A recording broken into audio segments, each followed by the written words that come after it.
பூலோகம் என்பது பொடியாகி போகலாம்.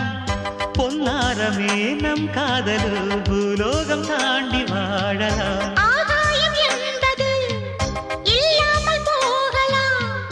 ஆனால் நம் நேசமே ஆகாயம் தாண்டி வாழலாம். கண்ணீரில் ஈரமாகி கரையாட்சி காதலே, கரை மாற்றி நாமும் வெல்லை கரையேற வேண்டுமே. நாளை வரும் காலம் நம்மை கொண்டாடுமே. தாஜ்மஹால் தேவையில்லை அன்னமே அன்னமே, காடுமலை நதிகள் எல்லாம்